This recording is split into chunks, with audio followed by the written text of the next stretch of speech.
Hi, everyone, and welcome. Today, we're talking about something that every company cares about, but very few truly get it right. What it actually takes to build a great place to work.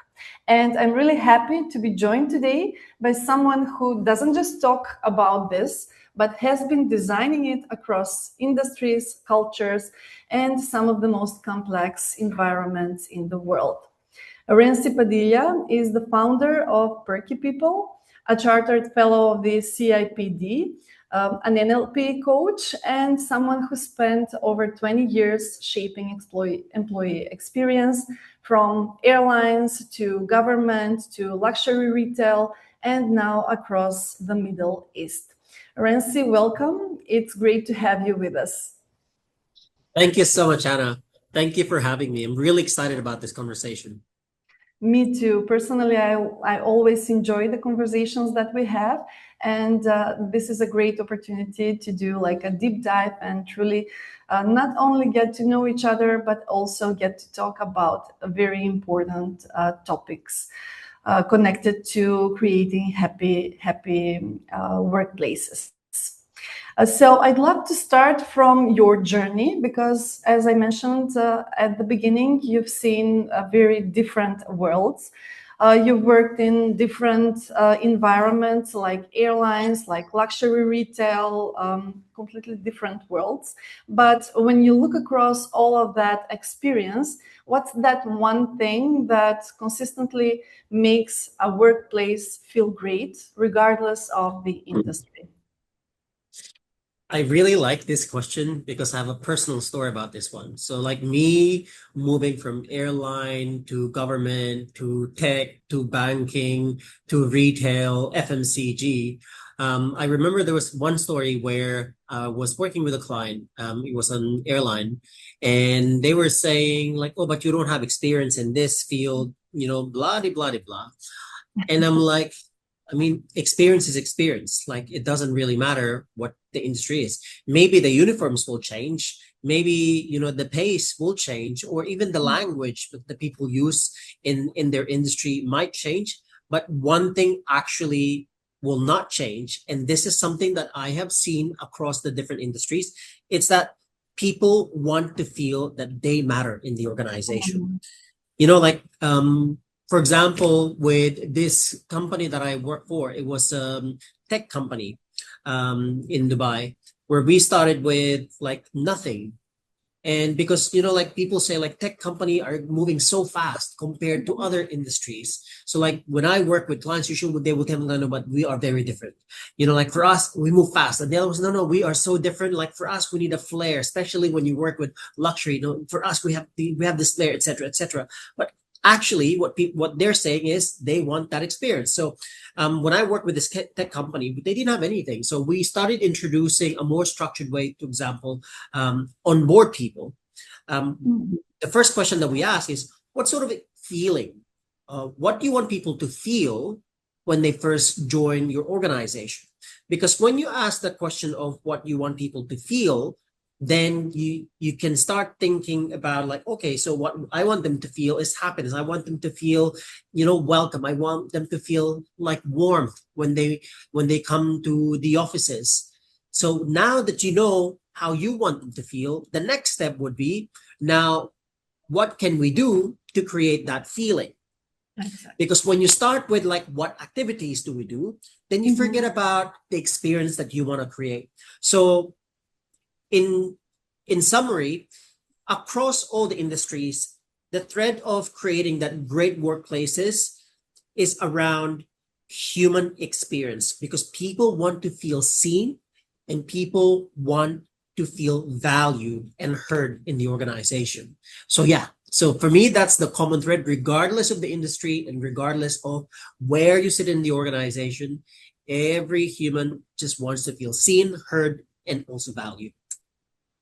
Perfect. Interesting to hear your perspective. And to me, if I would need to summarize this, it would be, that saying, treat people the way you want to be treated. So I think that is the baseline of everything that you shared until now. Absolutely. So Perky People's tagline is actually designing happy workplaces. So what does happy actually mean in a workplace context? And how do you avoid like being dismissed as a very like fluffy word, you know, like something that is abstract concept, you know? Yeah. And you know, like this is funny because this happiness in the workplace usually gets easily misunderstood by managers Mhm. when they think like, oh, happiness, it means ping pong tables, like free Friday cupcakes and pizza and donuts and everything else. Yes, they will create happiness, but happy workplace is not only that. You know, like in workplaces that I have seen where they truly thrive are the ones who create clarity instead of confusion, progress instead of stagnation of people. And then you also have that belonging instead of isolation, because more and more, the world we're living in now, especially in the workplace world, people are hustling every day to the point of everyone feels that they're fighting fire. So that's why clarity creates happiness, because when people are clear about what's expected of them on a daily basis, on a monthly basis, what's my KPI, what are my deliverables, what does good look like, this makes people happy because then they can plan their lives, you know, like separate social and professional, and still be able to plan and do whatever it is that they want to do in life.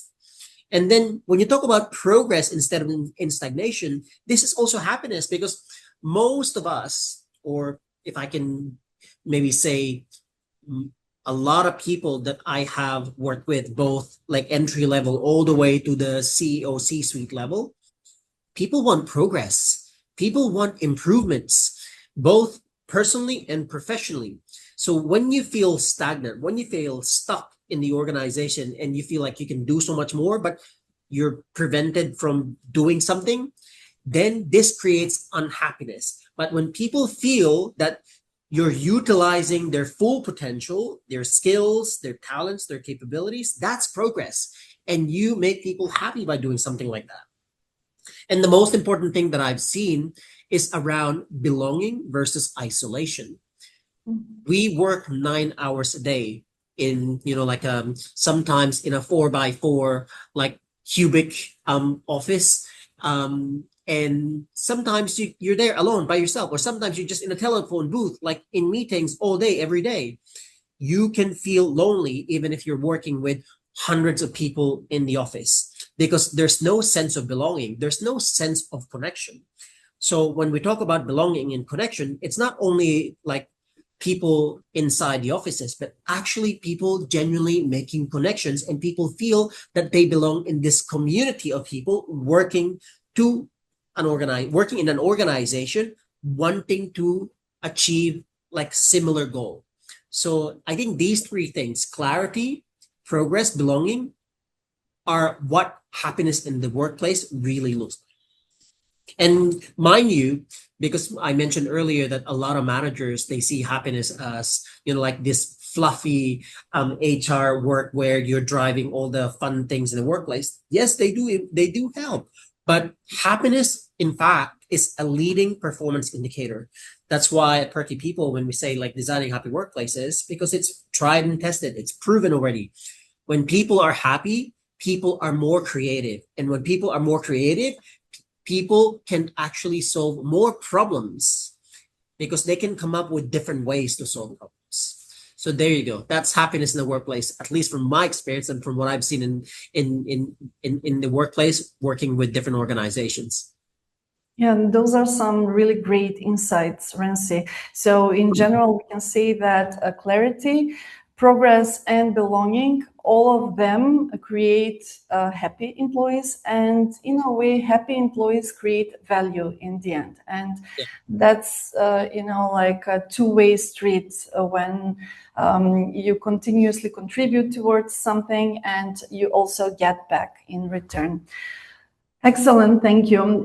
You've also spoken frequently about the shift from HR being very reactive towards being proactive, and from being focused on processes to being people focused. So, can you walk us through, maybe through some real transformation that you've seen or that you drove that shifts, and what are the measurable outcomes that you have seen from it?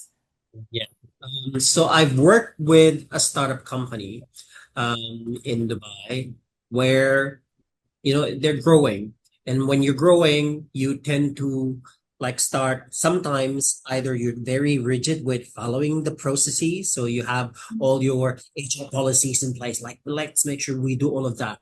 But you also have like startup where like they can be very open, there's no structure, there's no policy and whatnot. But this one that I work with particularly, they have clear structure on like this is what we want to happen, and there's no gray area, it's only black and white.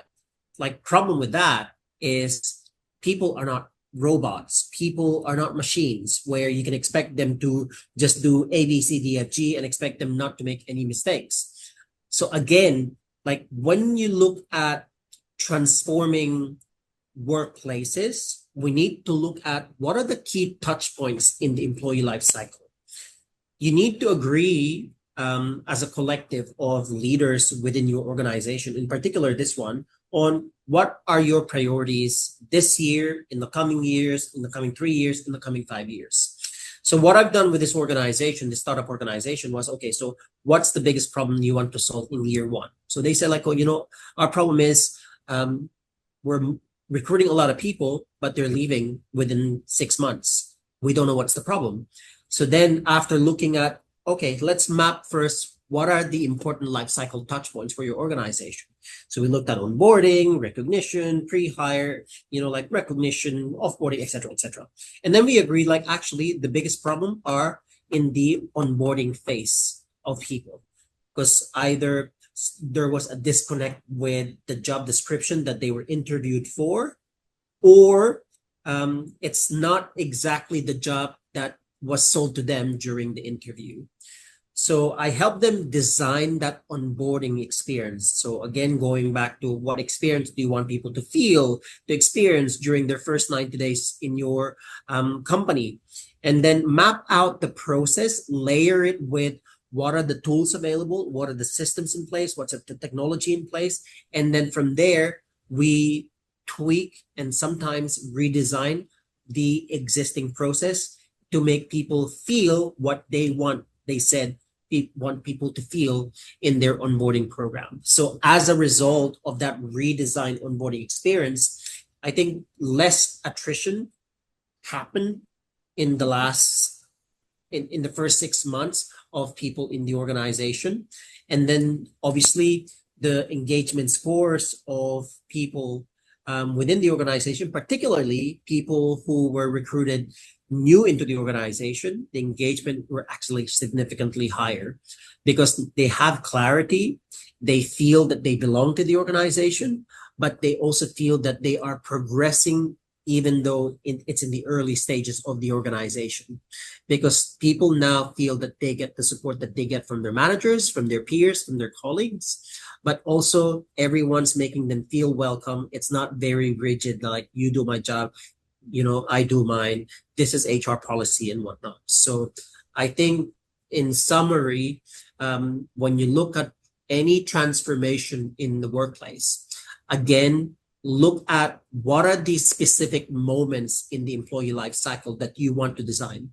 Because the reality is there's so many problems. I have not seen an organization where they don't have problems in any one of the employee life cycle touch points. Every single organization, they all have problems in these different life cycle touch points of employees.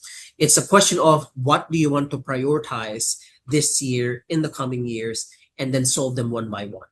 And again, even if you solve the problem this year, doesn't mean you stop there.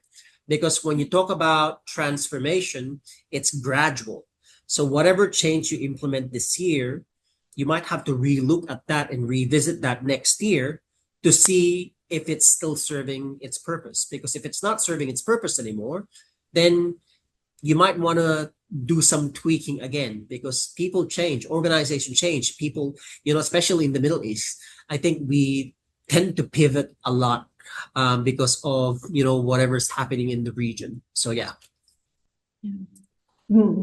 Perfect, and thank you for getting me closer to my next point. So in general, what I can summarize from what you said is that it's very important to have this smooth onboarding in order to have a great workplace. And as you mentioned, you've worked extensively in the Middle East. And we all know that this region is very complex, very demanding, because it has a very diverse workforce with dozens of nationalities working in one single office. So what is different about creating a happy workplace in the UAE when you compare it to other markets?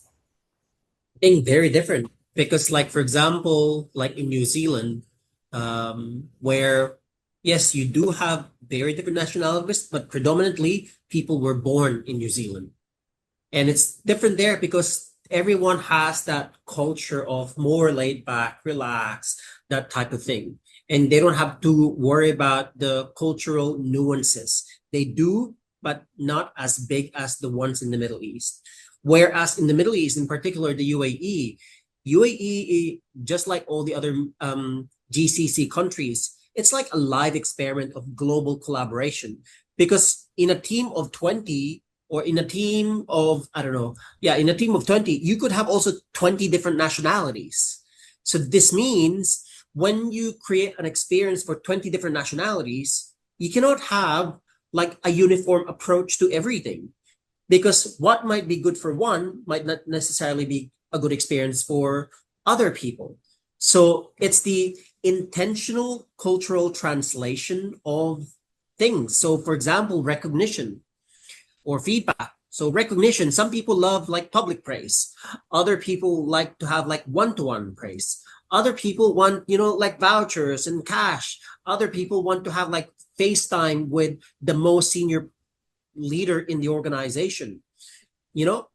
So it's very different. Same thing with feedback. Some people prefer direct feedback. Other people prefer like, no, you need to do like a sugar coating, the sandwich technique first, because you need to be mindful about not hurting their feelings or whatnot. So what I'm trying to say here is, while the rest of the world, there's a tendency to have a cookie cutter approach to a lot of things, but in the UAE, I think a lot of organizations are more mindful and intentional about translating some of their traditions into maybe have an appreciation to cultural nuances of the different nationalities within the organization. So don't aim for uniformity. Design inclusion in the workplace if you work in the Middle East. Don't erase the differences, but actually take advantage of these differences, because this creates innovation. So yeah, so that's the UAE and that's the Middle East for you. It's very dynamic, it's fascinating, and I love it. Yeah, you're always on your toes. I feel if you're in the Middle East, because you're constantly thinking of different ways to make sure that you create an experience for the majority, even though they're coming from different backgrounds, but at the same time, you allow customization for like different pockets in the organization, because again, as I said, like a cookie cutter approach will not work for everyone. Yeah, perfect. That's a really interesting way how to frame it. And I really like the fact that you highlight that one size doesn't fit all. So basically, it's the culture is really important, and it impacts different aspects of employee work life. And recently, we just did an interesting paper on this topic, how culture is influencing recognition. So it's a really interesting piece of content, and I invite everyone to read it. Also, you have been very much involved in environments like G42. G42 is a company that is one of the most prominent AI and technology companies globally and also in the UAE, of course. And G42 has earned a Great Place to Work certification several times, several consecutive years, with 86% of employees affirming that it is a great workplace. And what is also very interesting is that we have 83 nationalities which are represented in the workforce of G42. So this is really astonishing number. And I would be really interesting to hear, as someone who designs happy people experiences across the Middle East, what do you think that companies like G42 are doing right when it comes to building a genuinely great workplace? I love this because I've been working with G42 for the last 4 or 5 years now. And it's a tech company, it's AI company. As you know, like AI is fast evolving and it's like extremely fast where things change on a monthly basis, if I can say that, even weekly, like something like when you think about all these AI organizations like Claude, like Anthropic, Google and Facebook, they keep basically releasing new features and all of that on a regular basis. So what stands out in environments like G42, where it's fast moving, high growth organization, is their intentionality to design experiences in the workplace. Because it's so easy for a tech company to default to, we'll fix culture later. Let's focus on growth, and like, let's make people work like machines and whatever. But the best ones like G42, they are more intentional about, like, yes, we want growth, but we also don't want to miss out on whatever we want to create as an experience, which will form the culture of the organization. So they build culture and growth like side by side. So from what I've seen also in the last 5 years is that they're very good at anchoring like everything in their belief system. They don't use values, but they basically talk about the belief system. And the belief system is what drives everything in the workplace. So every time you create an experience, it can be like the, how do you call this? Their belief about innovation, or their belief about like focusing on bias for action. So everything is anchored into that belief system. The second one, I think, because it's a young organization, but it's like moving at hyper speed, the leadership behaviors are also quite visible, and also the main focus of the organization. Almost every year, they really invest heavily in developing their leaders, because they know, like, for a tech organization that is moving really fast, if you don't invest in the development and growth of your leaders, then that can be a detriment to future growth. So they want to equip all their leaders with all the skills, whether it's leadership, behavioral, technical, and functional skills, to make sure that they are equipped to lead the future. And also, there's a huge focus on creating an ecosystem, whether it's developing people, recognizing people. When I say an ecosystem, you would think that for a tech or AI company, they would just have like all the best technology in the world. Yes, they do. Like, they have technology and everything in the world. But like, all of these things are connected as ecosystem. Everything will talk to one another, so that not one experience for a specific platform is disconnected from the others. So creating that ecosystem is very important, so that you also create that seamless experience for people in the organization. Perfect. And one of those platforms which are built into the ecosystem of G42 is actually the rewards and recognition platform powered by Semos Cloud called Sirius. So I wanted to see and discuss with you how has this technology-driven recognition approach or digital recognition affected the Perky culture that we are building at G42? And what specific behaviors or outcomes have you seen that are changing since the launch of Sirius? Anna, we work together in, I think, implementing Sirius, like powered by Semos, which is the digital recognition of G42. And we didn't just introduce this digital recognition platform at G42. It's because of the internal experience surveys that we have been running since the beginning of time that I started working with G42, that we keep seeing like, oh, recognition, people want to feel value. We put in place a number of recognition programs. I'm not talking about your monthly awards. I'm talking about a holistic recognition program where you have your formal recognition, you have your celebrations, you have your day-to-day appreciation. But that everything before this digital platform was manual. You know, when you talk about the formal recognition, they have to use Excel or they have to use Microsoft Forms, you know, like submit, you know, like who they think should be nominated for this, for the formal recognition. And then for the day-to-day appreciation, it's done through email. And then for the celebration, it's mainly driven by HR. But after we have implemented Sirius, which is the name of the program, which is the digital platform now at G42 powered by Semos, it only happened in the beginning of this year. I think what we have seen was people are more excited because people who have used the system have started engaging with people, not even within their team, outside of their teams.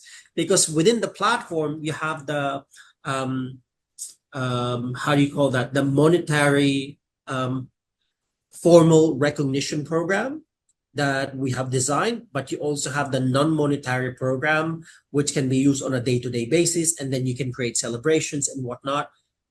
It's just people are excited to use a lot of these things, and we see more and more people are being recognized for like big or small projects, celebrating people who just announce to their team that they're having a baby, or you know they're getting married. So it's really exciting to see that. It's still early stages though. I think our goal with G42 is to reach like 100% active users. We've only launched this in the last 3 months. Really good traction so far. So we're trying to do a lot of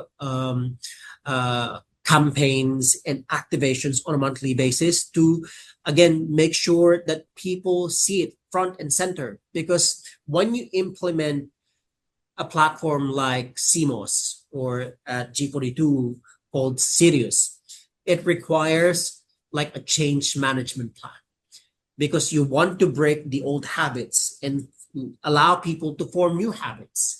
And you want, again, to keep reminding people like, hey, this is a system, this is a platform, and we're enabling you through this platform.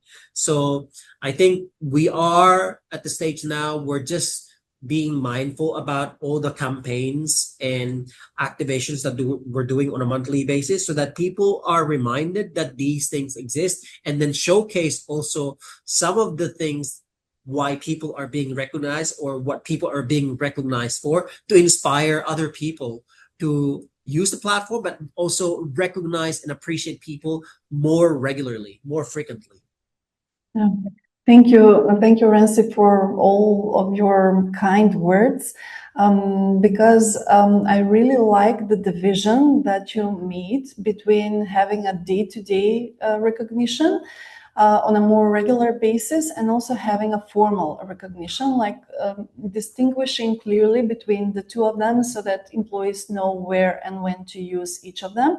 And also for highlighting the importance of change management. This is really one of the most important topics that we get to discuss with our customers, because as you said, we are working on building habits with the people, and building habits definitely takes time, and the change management is here to support the companies in building those habits until employees start to use the recognition naturally.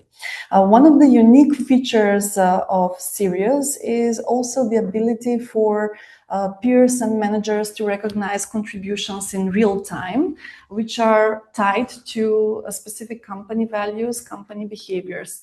What kind of recognition moments are you seeing surface through the platform? You already mentioned some of the moments that matter, but maybe you could highlight if there are some moments that previously have gone unnoticed in having this, let's say, more traditional top-down recognition model. So are there new moments that you see are being celebrated across the platform?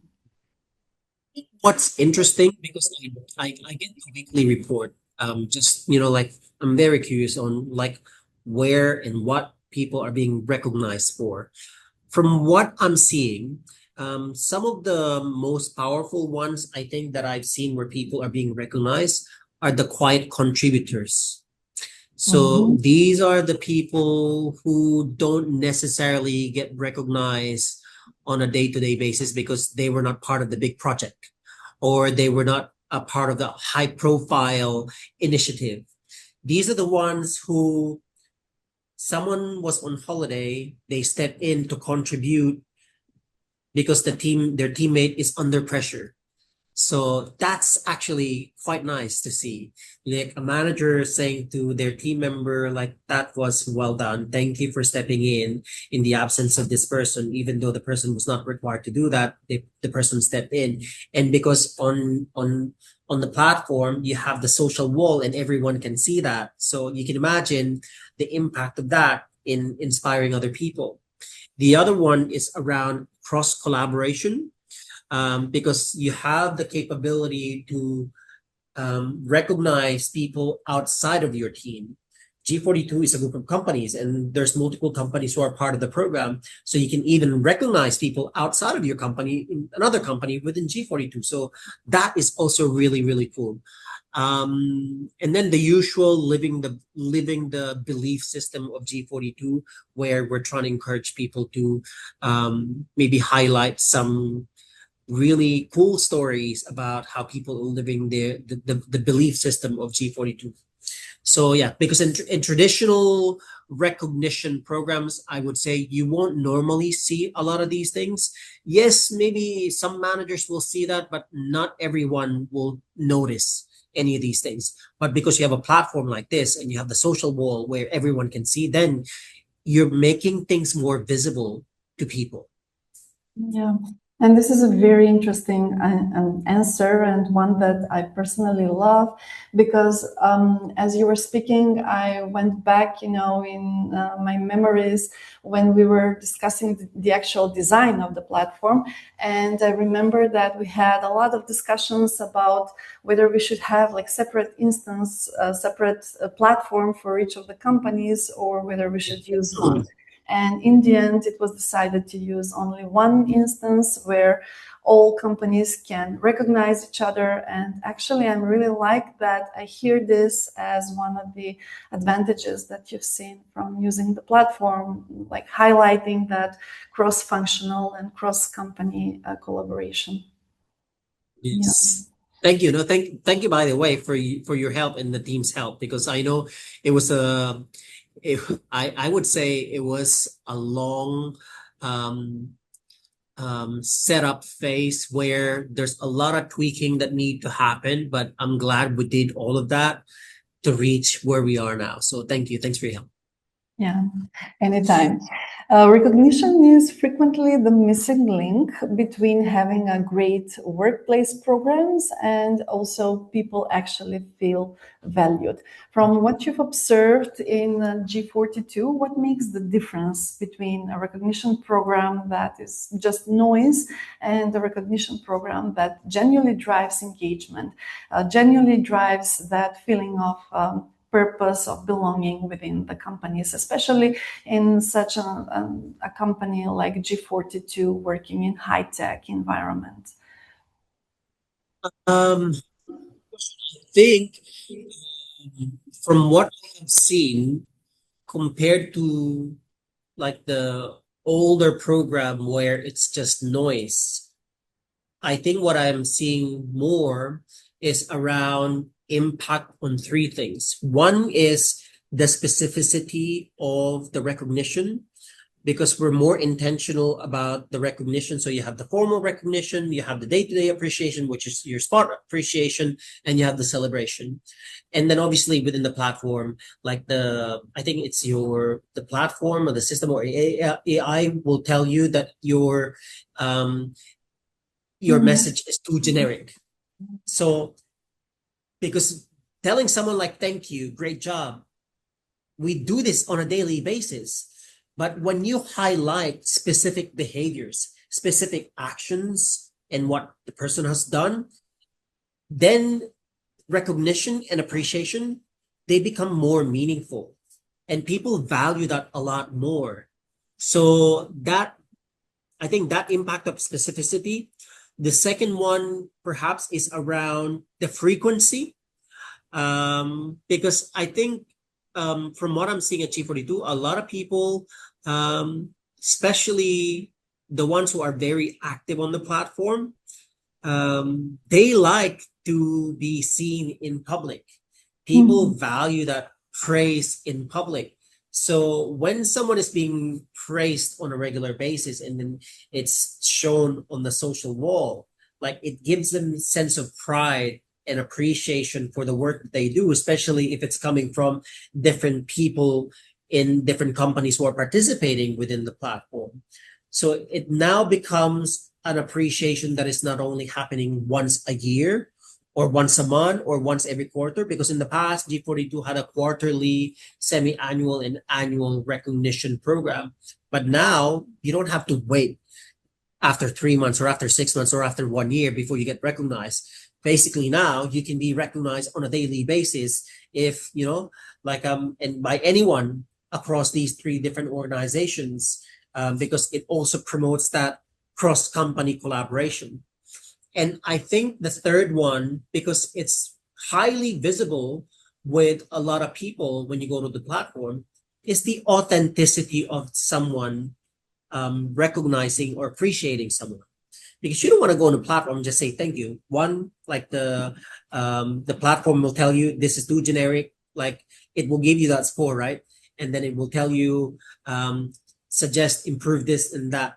So now people are becoming more intentional, and I think they're becoming more authentic about why they want to recognize and appreciate people within their team or outside of their team. So now recognition feels, I think, in my opinion, from what I've seen, it feels more human, like because it's more intentional. It's not Yeah. anymore like a thank you, thank you, thank you, thank you, thank you for the good work. So yeah. Yeah. Yeah, great recognition needs to be timely, but also needs to be authentic, as you said. And having the MQI or message quality indicator is definitely something that helps and guides employees when using the platform, so that the platform and the recognition they create is truly unique, truly highlights the work that has been done by their colleagues, highlights the contributions of that specific colleague, and so on. So it's really, really important. And having it public in the end, as you said, is a true boost of adoption for the platform, but also inspiration for other people to join in and share their recognitions as well. You've also advocated that every HR professional should be a design thinking practitioner, and that is a very interesting opinion. So I wanted to learn more from you. Like, why do you think the design thinking is really important? And what is the first step for HR leader who's never touched this topic of design thinking? Oh man, I think so. My personal journey in this design thinking integration into HR, because I've been in HR for the last 20 years. Back in the days, HR was very transactional. HR was seen as the mailbox for do this, complete the form, follow the cycle, etc., etc., etc. When I started practicing my employee experience design, because I'm a design thinking practitioner myself.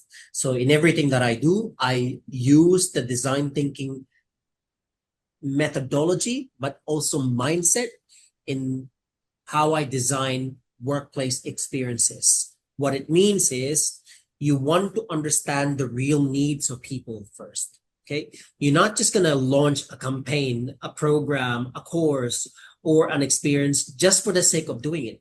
You want to understand what problem are you trying to solve before you implement something. And that's one of the key things about design thinking. You always want to solve a problem of the user. The second one is around for bigger organizations, you have the tendency to like create the campaign, create the initiative, create the program, launch straight away.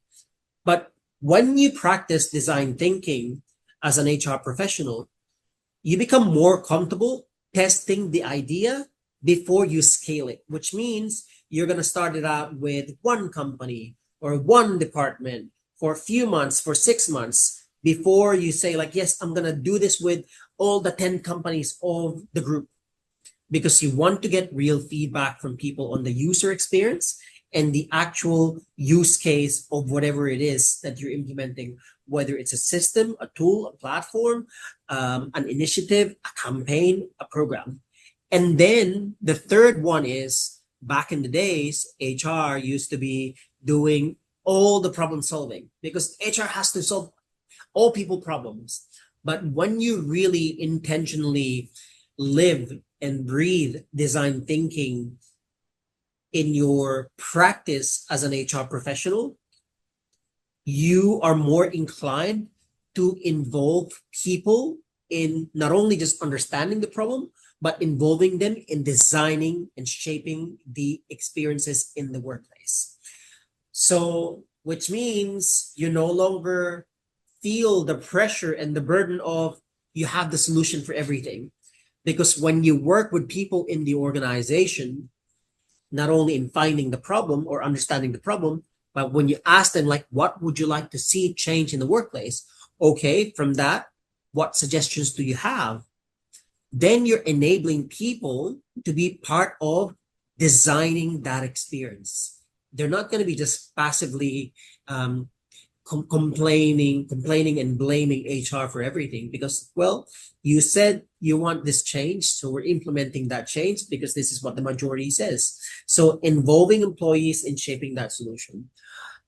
The second part of your question, you mentioned like how does one start out, like HR professionals start in this practice?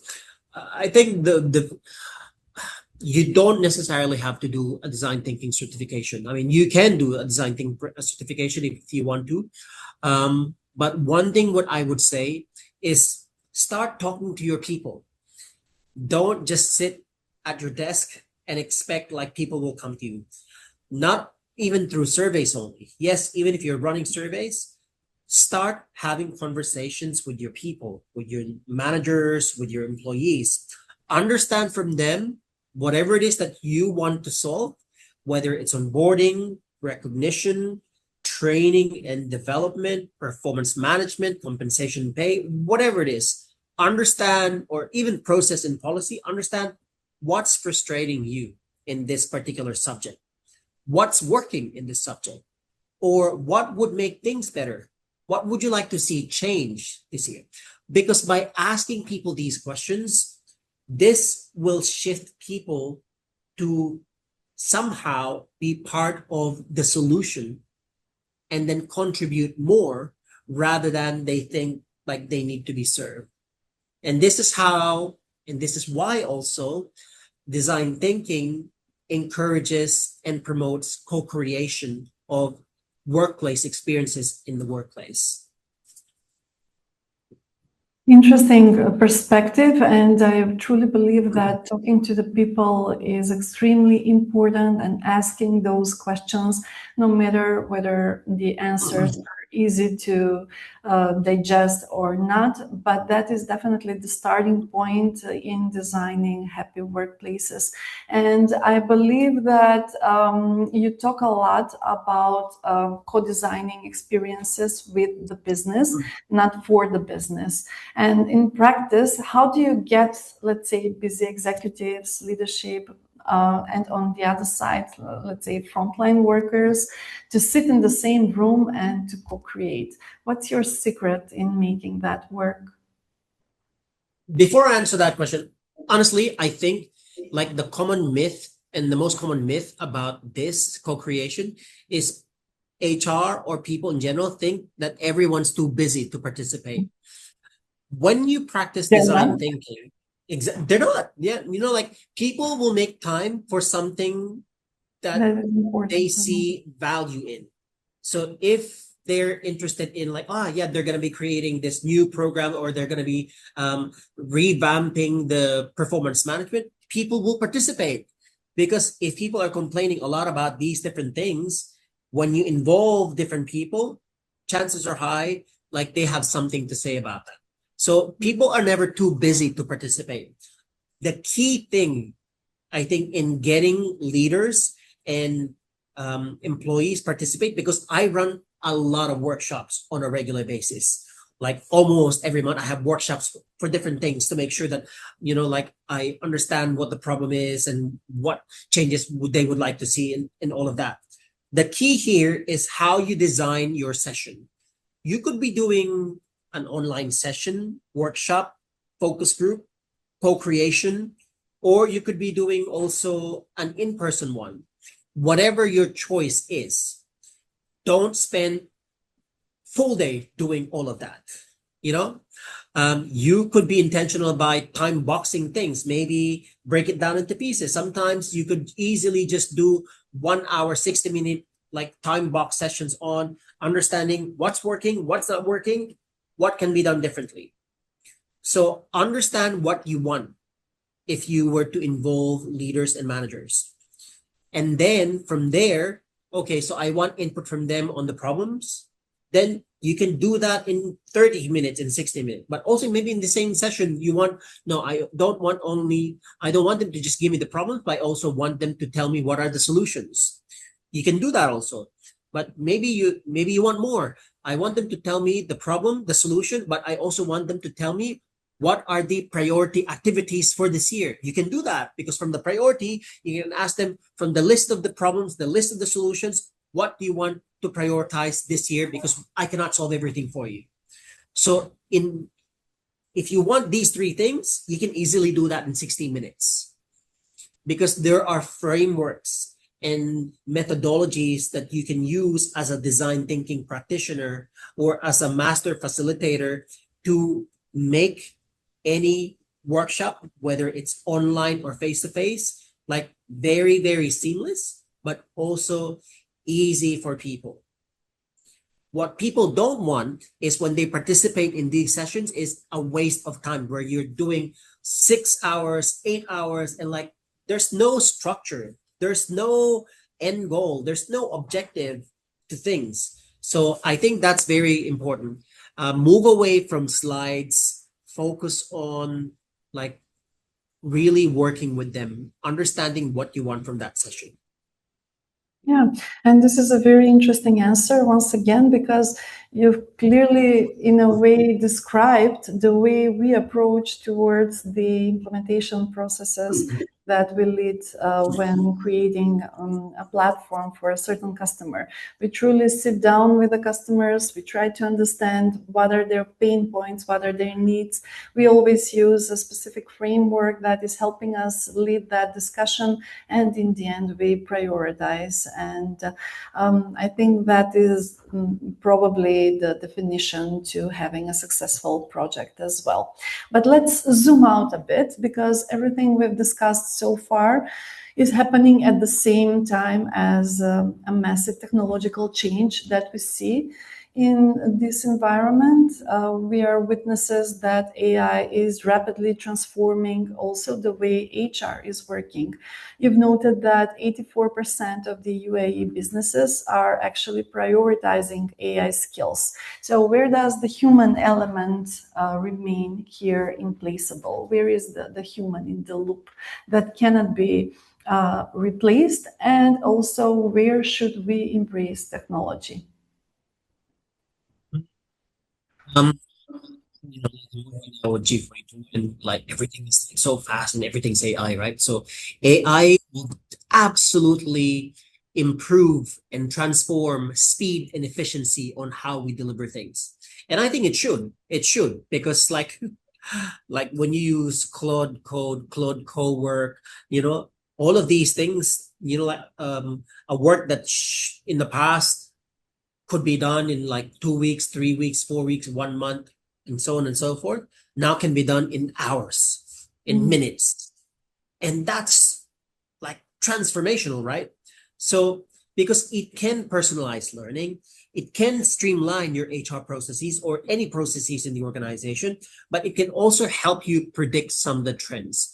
It can even add an AI co-worker, which, will also make things more available for people and more accessible for a lot of people. But what AI cannot replace is human judgment and emotional nuances of humans. Okay. So for me, like when you design workplaces in the age of AI, we still need empathy. We still need context. We still need ethical decision making, because a lot of these things AI cannot do. Maybe in the future it will, when when somehow in the future they start adding feelings and like all these nuances. I don't know if that will happen in the future, but like at the moment AI is not capable to understand human emotions and human judgment. So we are still needed as humans. The opportunity, I think, is not about choosing between AI or humans. It's now, when you talk about workplaces and designing happy workplaces, it's actually combining both worlds, humans and AI. Let AI handle the scale, but let humans handle the meaning and creating experiences.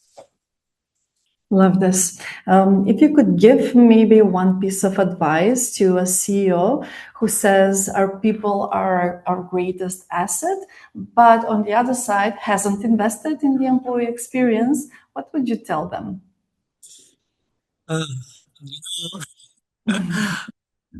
I'm sure you have heard this many, many times, where a lot of leaders would say, like, people are our greatest assets. Mhm. It is true. So if people are your greatest asset, then their experience should be your greatest strategy, because you don't build a great organization by accident.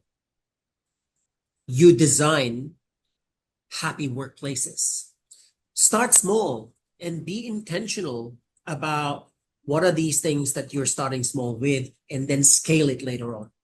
Pick maybe one moment in an employee journey, whether it's recruitment experience, onboarding experience, learning development, recognition, whatever it is that you want to pick one.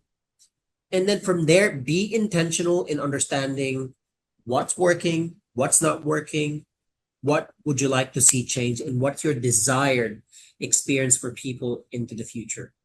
And I think if we can do that, if we can all do that and be intentional about all of these things, then we can really create a workplace where people feel valued, seen, and heard.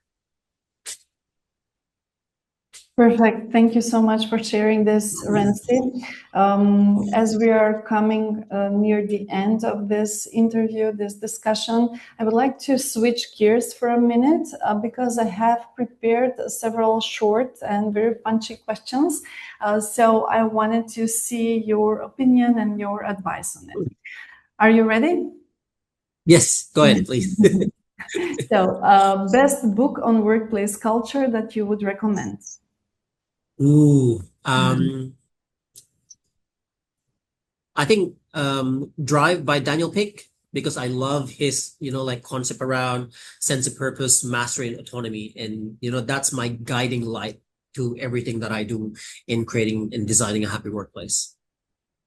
Perfect. One workplace ritual every company should steal? Daily praises. Daily praises. You cannot imagine. I remember when I did my like coaching thing before, like one of my mentors said, like, be generous when appreciating people because it's free. So yeah.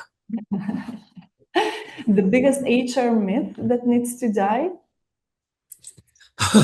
Engagement is not HR's responsibility, it's everyone's responsibility. Oh, love that. Love that. What makes you personally feel perky at work? I feel perky when I see my team members feeling empowered to do anything and everything that would allow them to shine and showcase their best self. Perfect. I love that. Very simple, but not easy to do. Rhency, thank you so much. Yeah, this was not only inspiring, but it was very practical. I think a lot of people will walk away from this with a much clearer idea of what great actually looks like in practice. And for everyone watching, we'll be sharing a couple of resources alongside this conversation, including insights from the aforementioned Global Recognition Culture Paradox report, as well as examples of high-performing recognition programs that you can learn from. And if you want to continue this conversation, we can also send you a link where you can find Rhency and Perky people. Thanks again for joining us, and we'll see you in the next one.